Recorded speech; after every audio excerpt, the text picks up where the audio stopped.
The Hound of the Baskervilles. Chapter 10. Extract from the Diary of Dr. Watson. So far I have been able to quote from the reports, which I have forwarded during these early days to Sherlock Holmes. Now, however, I have arrived at a point in my narrative where I am compelled to abandon this method and to trust once more to my recollections, aided by the diary which I kept at the time. A few extracts from the latter will carry me on to those scenes which are indelibly fixed in every detail upon my memory. I proceed, then, from the morning which followed our abortive chase of the convict, and our other strange experiences upon the moor. October 16th. A dull and foggy day with a drizzle of rain. The house is banked in with rolling clouds, which rise now and then to show the dreary curves of the moor, with thin, silver veins upon the sides of the hills, and the distant boulders gleaming where the light strikes upon their wet faces. It is melancholy outside and in. The baronet is in a black reaction after the excitements of the night. I am conscious myself of a weight at my heart and a feeling of impending danger. Ever-present danger, which is the more terrible, because I am unable to define it. And have I not cause for such a feeling? Consider the long sequence of incidents which have all pointed to some sinister influence which is at work around us. There is the death of the last occupant of the hall, fulfilling so exactly the conditions of the family legend, and there are the repeated reports from peasants of the appearance of a strange creature upon the moor. Twice I have with my own ears heard the sound, which resembled the distant baying of a hound. It is incredible, impossible, that it should really be outside the ordinary laws of nature. A spectral hound which leaves material footmarks and fills the air with its howling is surely not to be thought of. Stapleton may fall in with such a superstition, and Mortimer also. But if I have one quality upon earth it is common sense. And nothing will persuade me to believe in such a thing. To do so would be to descend to the level of these poor peasants, who are not content with a mere fiend dog, but must needs describe him with hell-fire shooting from his mouth and eyes. Holmes would not listen to such fancies, and I am his agent. But facts are facts, and I have twice heard this crying upon the moor. Suppose that there were really some huge hound loose upon it. That would go far to explain everything. But where could such a hound lie concealed? Where did it get its food? Where did it come from? How is it that no one saw it by day? It must be confessed that the natural explanation offers almost as many difficulties as the other. And always, apart from the hound, there is the fact of the human agency in London. The man in the cab, and the letter which warned Sir Henry against the moor. This at least was real, but it might have been the work of a protecting friend as easily as of an enemy. Where is that friend or enemy now? Has he remained in London, or has he followed us down here? Could he be the stranger whom I saw upon the tour? It is true that I have had only the one glance at him. And yet there are some things to which I am ready to swear. He is no one whom I have seen down here, and I have now met all the neighbors. The figure was far taller than that of Stapleton, far thinner than that of Frankland. Barrymore it might possibly have been, but we had left him behind us. And I am certain that he could not have followed us. A stranger then is still dogging us, just as a stranger dogged us in London. We have never shaken him off. If I could lay my hands upon that man, then at last we might find ourselves at the end of all our difficulties. To this one purpose I must now devote all my energies. My first impulse was to tell Sir Henry all my plans. My second and wisest one is to play my own game, and speak as little as possible to anyone. He is silent and distrait. His nerves have been strangely shaken by that sound upon the moor. I will say nothing to add to his anxieties, but I will take my own steps to attain my own end. We had a small scene this morning after breakfast.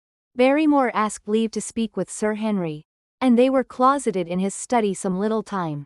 Sitting in the billiard room I more than once heard the sound of voices raised, and I had a pretty good idea what the point was which was under discussion. After a time the baronet opened his door and called for me. Barrymore considers that he has a grievance, he said.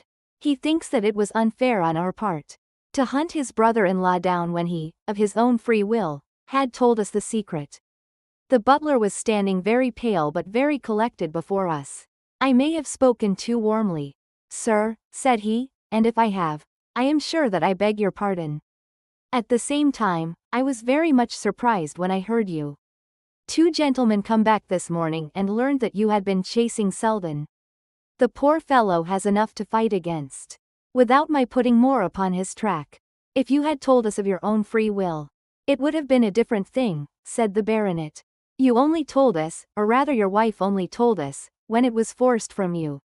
And you could not help yourself. I didn't think you would have taken advantage of it. Sir Henry, indeed I didn't. The man is a public danger. There are lonely houses scattered over the moor. And he is a fellow who would stick at nothing. You only want to get a glimpse of his face to see that. Look at Mr. Stapleton's house, for example, with no one but himself to defend it. There's no safety for anyone until he is under lock and key. He'll break into no house, sir. I give you my solemn word upon that. But he will never trouble anyone in this country again. I assure you, Sir Henry, that in a very few days the necessary arrangements will have been made. And he will be on his way to South America. For God's sake, sir, I beg of you not to let the police know that he is still on the moor. They have given up the chase there. And he can lie quiet until the ship is ready for him. You can't tell on him without getting my wife and me into trouble. I beg you, sir, to say nothing to the police. What do you say, Watson? I shrugged my shoulders. If he were safely out of the country, it would relieve the taxpayer of a burden. But how about the chance of his holding someone up before he goes? He would not do anything so mad, sir. We have provided him with all that he can want. To commit a crime would be to show where he was hiding. That is true, said Sir Henry. Well, Barrymore, God bless you, sir, and thank you from my heart. It would have killed my poor wife had he been taken again. I guess we are aiding and abetting a felony, Watson? But, after what we have heard, I don't feel as if I could give the man up. So there is an end of it. All right, Barrymore, you can go. With a few broken words of gratitude the man turned. But he hesitated and then came back. You've been so kind to us, sir, that I should like to do the best I can for you in return.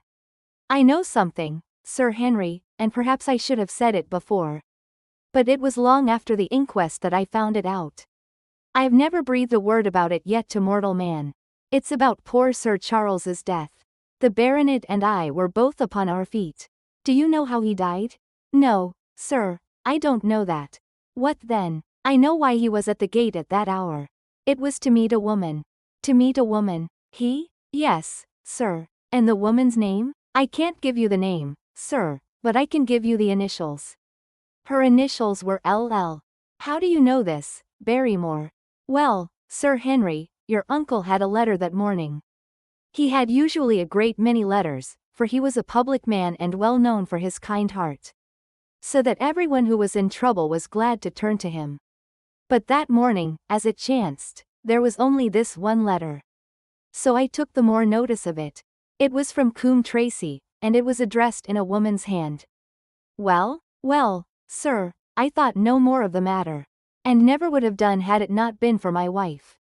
Only a few weeks ago she was cleaning out Sir Charles's study. It had never been touched since his death. And she found the ashes of a burned letter in the back of the grate. The greater part of it was charred to pieces. But one little slip, the end of a page, hung together. And the writing could still be read, though it was grey on a black ground. It seemed to us to be a postscript at the end of the letter, and it said, Please, as you are a gentleman, burn this letter, and be at the gate by 10 o'clock. Beneath it were signed the initials LL. Have you got that slip? No, sir, it crumbled all to bits after we moved it. Had Sir Charles received any other letters in the same writing? Well, sir, I took no particular notice of his letters. I should not have noticed this one, only it happened to come alone. And you have no idea who LL is? No, sir, no more than you have. But I expect if we could lay our hands upon that lady we should know more about Sir Charles's death. I cannot understand, Barrymore, how you came to conceal this important information. Well, sir, it was immediately after that our own trouble came to us. And then again, sir, we were both of us very fond of Sir Charles, as we well might be considering all that he has done for us. To rake this up couldn't help our poor master, and it's well to go carefully when there's a lady in the case. Even the best of us. You thought it might injure his reputation? Well, sir, I thought no good could come of it. But now you have been kind to us, and I feel as if it would be treating you unfairly not to tell you all that I know about the matter. Very good, Barrymore, you can go. When the butler had left us, Sir Henry turned to me. Well, Watson, what do you think of this new light? It seems to leave the darkness rather blacker than before. So I think. But if we can only trace LL, it should clear up the whole business. We have gained that much.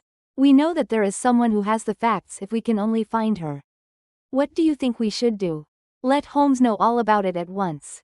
It will give him the clue for which he has been seeking. I am much mistaken if it does not bring him down.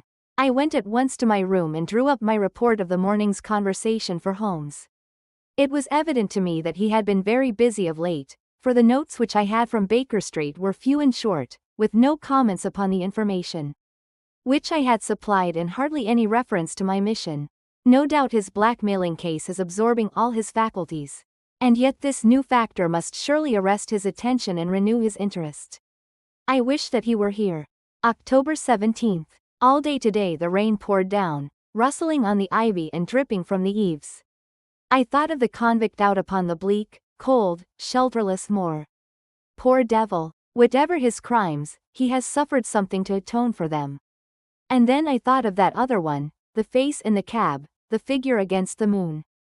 Was he also out in that deluge, the unseen watcher, the man of darkness? In the evening I put on my waterproof and I walked far upon the sodden moor. Full of dark imaginings, the rain beating upon my face and the wind whistling about my ears. God help those who wander into the great mire now, for even the firm uplands are becoming a morass. I found the black tor upon which I had seen the solitary watcher, and from its craggy summit I looked out myself across the melancholy downs. Rain squalls drifted across their russet face, and the heavy, slate-colored clouds hung low over the landscape, trailing in grey wreaths down the sides of the fantastic hills. In the distant hollow on the left, half hidden by the mist, the two thin towers of Baskerville Hall rose above the trees. They were the only signs of human life which I could see, save only those prehistoric huts which lay thickly upon the slopes of the hills. Nowhere was there any trace of that lonely man whom I had seen on the same spot 2 nights before. As I walked back I was overtaken by Dr. Mortimer driving in his dog-cart over a rough moorland track which led from the outlying farmhouse of Foulmire. He has been very attentive to us, and hardly a day has passed that he has not called at the hall to see how we were getting on. He insisted upon my climbing into his dog-cart, and he gave me a lift homeward. I found him much troubled over the disappearance of his little spaniel. It had wandered on to the moor and had never come back. I gave him such consolation as I might, but I thought of the pony on the Grimpen Mire, and I do not fancy that he will see his little dog again. By the way, Mortimer, said I as we jolted along the rough road, I suppose there are few people living within driving distance of this whom you do not know. Hardly any, I think. Can you, then, tell me the name of any woman whose initials are LL? He thought for a few minutes. No, said he. There are a few gypsies and laboring folk for whom I can't answer, but among the farmers or gentry there is no one whose initials are those. Wait a bit though, he added after a pause. There is Laura Lyons, her initials are LL, but she lives in Coombe Tracey. Who is she? I asked. She is Franklin's daughter. What? Old Franklin the Crank? Exactly. She married an artist named Lyons, who came sketching on the moor. He proved to be a blackguard and deserted her. The fault, from what I hear, may not have been entirely on one side. Her father refused to have anything to do with her because she had married without his consent, and perhaps for 1 or 2 other reasons as well. So, between the old sinner and the young one, the girl has had a pretty bad time. How does she live? I fancy old Franklin allows her a pittance, but it cannot be more, for his own affairs are considerably involved. Whatever she may have deserved, one could not allow her to go hopelessly to the bad. Her story got about, and several of the people here did something to enable her to earn an honest living. Stapleton did for one, and Sir Henry for another. I gave a trifle myself. It was to set her up in a typewriting business. He wanted to know the object of my inquiries, but I managed to satisfy his curiosity without telling him too much. for there is no reason why we should take anyone into our confidence. Tomorrow morning I shall find my way to Coombe Tracey, and if I can see this Mrs. Laura Lyons, of equivocal reputation, a long step will have been made towards clearing one incident in this chain of mysteries. I am certainly developing the wisdom of the serpent, for when Mortimer pressed his questions to an inconvenient extent, I asked him casually to what type Franklin's skull belonged, and so heard nothing but craniology for the rest of our drive. I have not lived for years with Sherlock Holmes for nothing. I have only one other incident to record upon this tempestuous and melancholy day. This was my conversation with Barrymore just now, which gives me one more strong card which I can play in due time. Mortimer had stayed to dinner, and he and the baronet played écarté afterwards. The butler brought me my coffee into the library, and I took the chance to ask him a few questions. "Well," said I, "has this precious relation of yours departed, or is he still lurking out yonder?" "I don't know, sir. I hope to heaven that he has gone, for he has brought nothing but trouble here. I have not heard of him since I left out food for him last, and that was 3 days ago."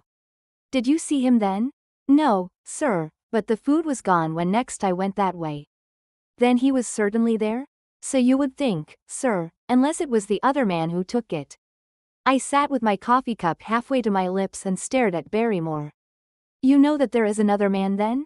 "Yes, sir, there is another man upon the moor." "Have you seen him?" "No, sir." "How do you know of him then?" "Selden told me of him, sir, a week ago or more." "He's in hiding, too, but he's not a convict as far as I can make out." "I don't like it, Dr. Watson, I tell you straight, sir, that I don't like it." He spoke with a sudden passion of earnestness. "Now, listen to me, Barrymore. I have no interest in this matter but that of your master. I have come here with no object except to help him. Tell me, frankly, what it is that you don't like." Barrymore hesitated for a moment, as if he regretted his outburst or found it difficult to express his own feelings in words.